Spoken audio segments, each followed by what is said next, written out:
Hello and welcome back to Born to Rant. I'm Brandon, and this week we're here to talk about the last movie that Jim Henson ever directed. The movie that gave us the best hairstyle in David Bowie's career, and a movie that somehow failed in the US but succeeded in Europe. That's right, today we are talking about how 1986's Labyrinth came to be, everything that's made it stick with us, and its legacy nearly 40 years later.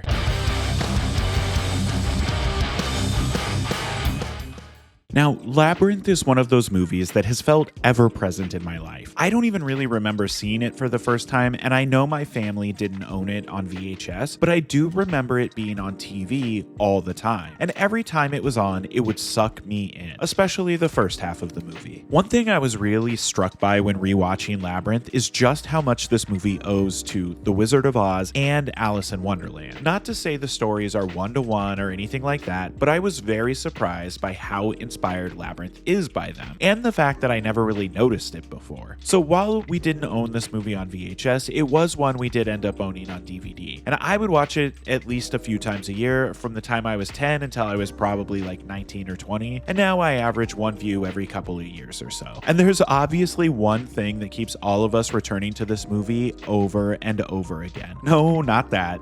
It's the creature designs. This is one of those movies where every 2 minutes or so, there is a completely new creature that is completely unique to this movie. From the helping hands, to the two-door riddle, to the two door knockers, and Ludo. It feels like there are just endless cool creatures throughout this movie that we could talk about. But before we get too deep into talking about everything we love about Labyrinth, let's go back in time and talk just a little bit about how this movie came to be. The story for Labyrinth begins back in 1982 after Jim Henson and Brian Froud finished working on The Dark Crystal together, which is a movie that still looks absolutely incredible, but I have to confess, I've never actually been able to make it through the whole movie. I'm sorry. I think the lack of any human actors makes it really hard for me to connect with the movie. However, if enough of you yell at me in the comments, I'm totally down to finally give it a real shot and do a video about it. So after finishing working on The Dark Crystal, Henson and Froud wanted to do something a little lighter with a sense of comedy, since Dark Crystal had gotten much darker than they'd initially anticipated. And when the two were trying to think of ideas of what the next movie could possibly be, Froud had one simple image pop into his brain that he just couldn't get rid of: a baby surrounded by goblins. And that was enough for Henson. And so the two started to get to work, with Froud doing multiple character designs for the movie that would provide inspiration to Dennis Lee and Terry Jones. Lee wrote a short novella based on the concept that Henson and Froud pitched to him, which then led to Jones being brought on to adapt Lee's novella into a screenplay. However, Jones found the novella to be too poetic, so he scrapped the whole thing and started from scratch, taking inspiration from Froud's character designs. In fact, Jones has said that writing the screenplay for this movie came incredibly easy to him because whenever he got stuck, he'd just take another look at Froud's designs and they'd quickly inspire him and give him new ideas.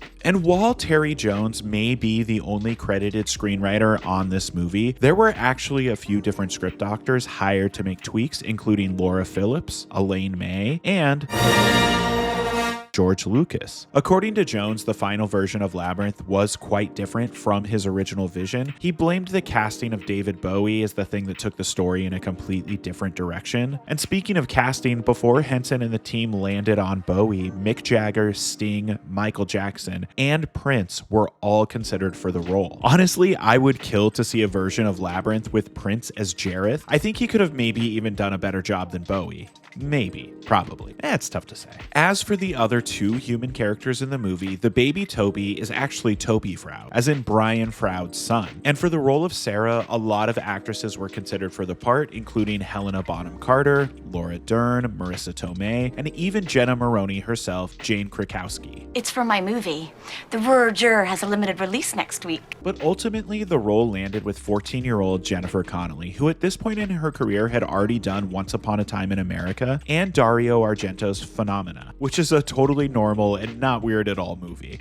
As for filming, in April of 1985, Labyrinth went into production with a budget of $25 million, filming in New York and the UK, but primarily at the famous L Street Studios in London, which is actually right across the street from the 007 studios where Ridley Scott and his cinematographer, Alex Thompson, were filming Legend. And wait a second, can someone tell me how Alex Thompson shot both of these movies at the same time? That actually breaks my brain, and as far as I can tell, he's never talked publicly specifically about how much overlap there actually was. But if there's anyone out there that knows, let me know in the comments because I am fascinated by this. Obviously, it's impossible to talk about a Jim Henson movie without talking about the puppetry that went into it, and there are so many talented puppeteers and designers that worked on this movie. It would take me forever to go through every single person and their role, but make no mistake, every puppeteer and designer that worked on this movie was an absolute necessity to make the movie work, which is why instead of showing you footage just now, I made you all look at screenshots of the puppeteering credits. The main puppet I want to talk about is Hoggle, because he's hands down the most complicated puppet in the movie, requiring 4 puppeteers and Sherry Weiser wearing a giant animatronic head over her head. I think it's honestly what makes Hoggle work so well as a character. He feels real because he is real. There's a real person walking around, and then you've got Brian Henson and his team off to the side controlling every aspect of the head, and Henson doing the voice. In doing research for this video, I actually learned that the reason Hoggle is always scoffing or grunting is so that the puppeteers had an excuse to open Hoggle's mouth, because that was the only way that Sherry could see where she was going. There's some great test footage of her working out all of the aspects of the costume that can be found in the Inside the Labyrinth documentary, which is actually available for free on YouTube from Shout Factory, which is pretty cool, and you should all go watch it after this. Production designer Elliot Scott was also faced with several interesting challenges, including having to secure the largest panoramic backcloth ever created for any movie. And he had to create this entire forest from scratch, bringing in over 120 truckloads of just tree branches. That's not even taking into account all of the other things like moss and leaves. But aside from lots of technical problems needing to be solved every single day, it does sound like shooting itself went pretty easily. Jennifer Connelly just understood the character completely, and David Bowie really loved working with her. Filming for Labyrinth concluded on September 8th, 1985, and 9 months later, on June 27th, 1986, Labyrinth was released in the United States, where it was met with mixed reviews and a poor box office return. On its opening weekend, Labyrinth made just $3.5 million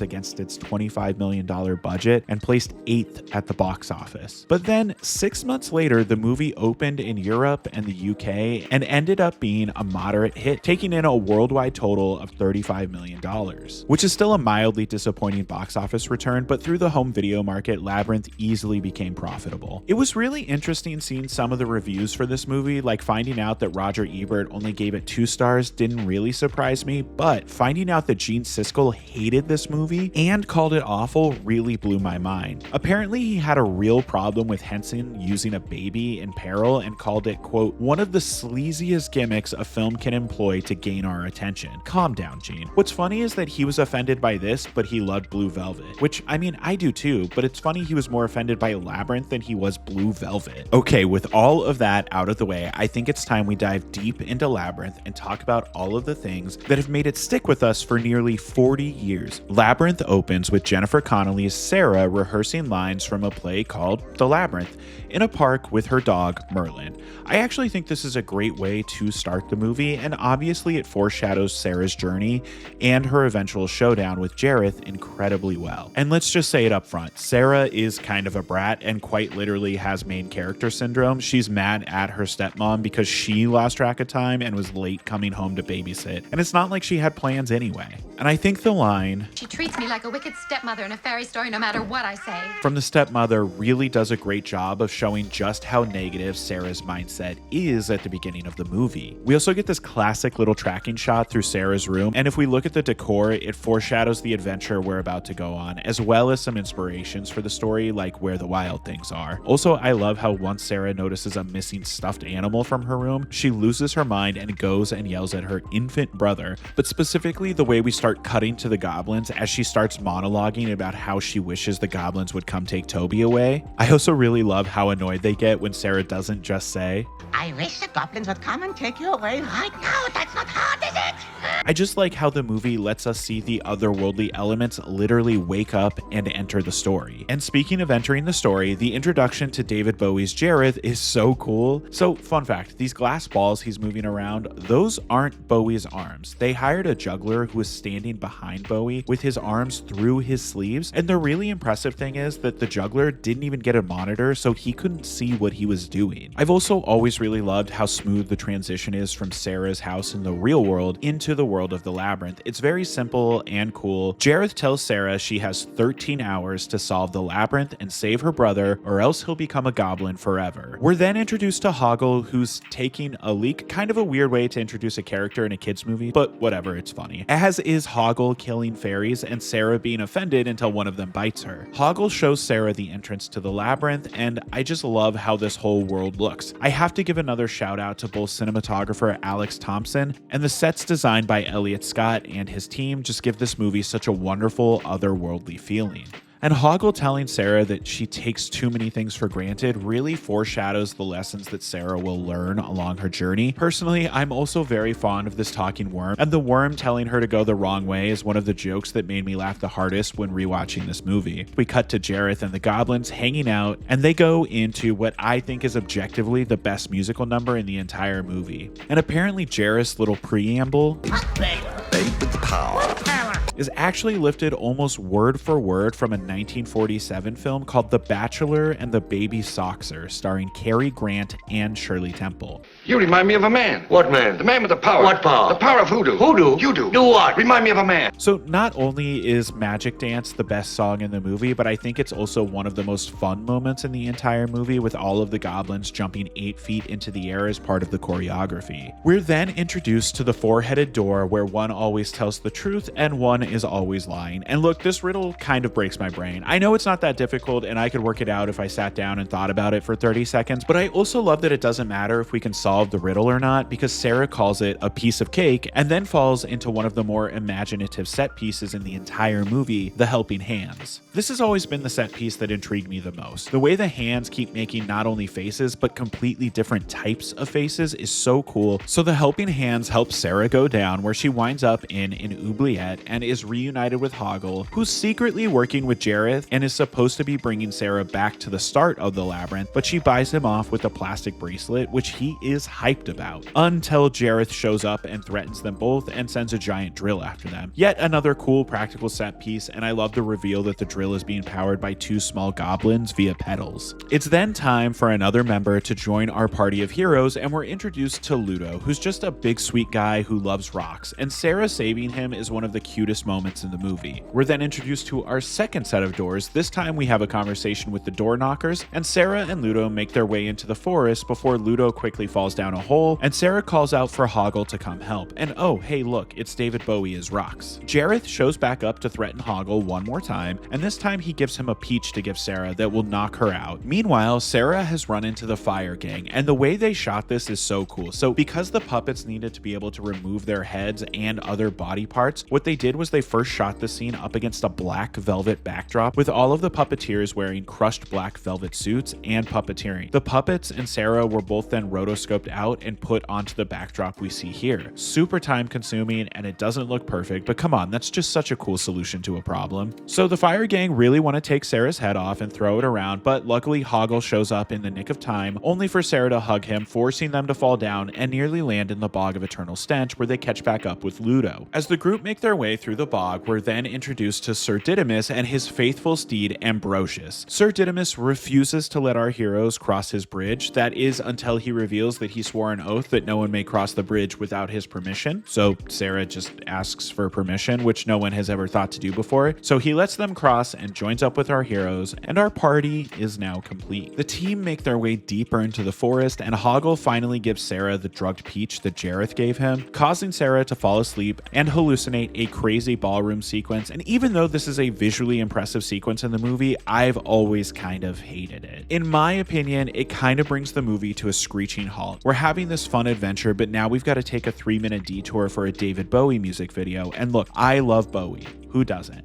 But we've already heard his best song in the movie. And I really don't have too much to say about this sequence other than it looks incredible and it feels very dreamlike, which leads to Sarah waking up in a dump where we meet the old drunk lady who feeds into Sarah's amnesia. And apparently this character was supposed to have a much larger role in the movie, where it would have been revealed that she was in fact Jareth's mother, which I think could have been interesting, but honestly the stuff with her already works really well and is creepy as hell, especially the full-size recreation of Sarah's bedroom. But thankfully Sarah is able to see through the lies and breaks free to immediately find Ludo and Sir Didymus waiting to help her. And finally, our heroes have made it to Goblin City at the center of the labyrinth, only to be immediately confronted by a giant robot and these very obvious foam spikes. But luckily, Hoggle shows up in the nick of time yet again to save the day. He's still fully ashamed for working with Jareth and giving Sarah the peach, but the others don't really care, forgive him, and immediately invite him back into their group. It's then time for the big final showdown of the movie. First, Jareth sends his entire army out to the city to stop our hero. The shot of the army flooding into Goblin City is another incredible visual and one of my favorite sequences. Once it's time for the final showdown with Jareth, our team needs to split up. Sarah has to do this final part all on her own. And this final set piece is so goddamn cool. Modeled after MC Escher's lithograph print,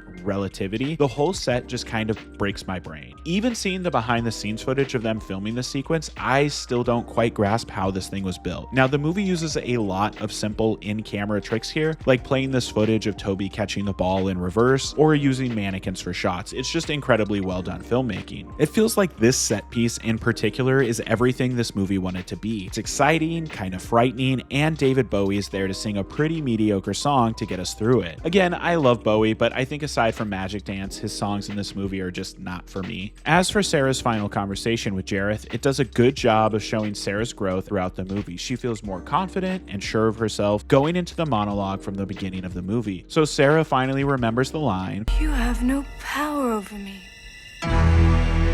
and the world of the labyrinth is shattered with Sarah and Toby back home safe in bed. Now, the movie could end here and have us question whether or not any of what we just saw was real, but that's not fun. So instead, all of our favorite characters show back up in Sarah's room and they have a nice little party together. It's just a really cute way for this movie to end. So almost 40 years later, what is the legacy of Labyrinth? Well, I think it's maybe the most beloved movie that Jim Henson ever directed. Despite its mediocre performance at the box office, through showings on TV, the home video market, and rentals, Labyrinth became a full-blown cult classic to an entire generation, maybe even 2 generations at this point. It's one of those movies that used to just always be playing on TNT or TBS, and I think that through all of that, it really was able to solidify itself as a special movie in the hearts of those of us that love these simple, otherworld adventure stories. Does Labyrinth owe everything to The Wizard of Oz, Alice in Wonderland, and Where the Wild Things Are? Sure, but also you can't deny that this movie has a look and heart that is completely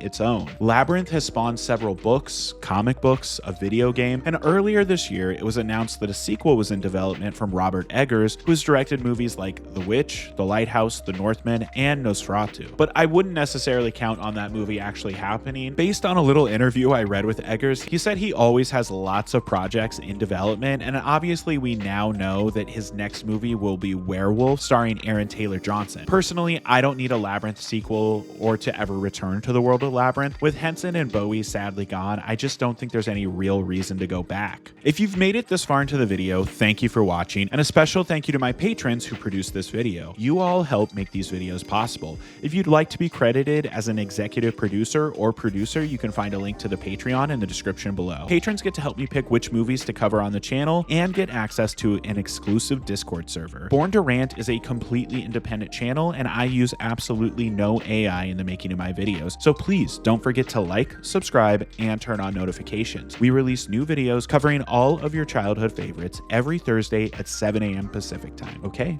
thank you. Bye-bye.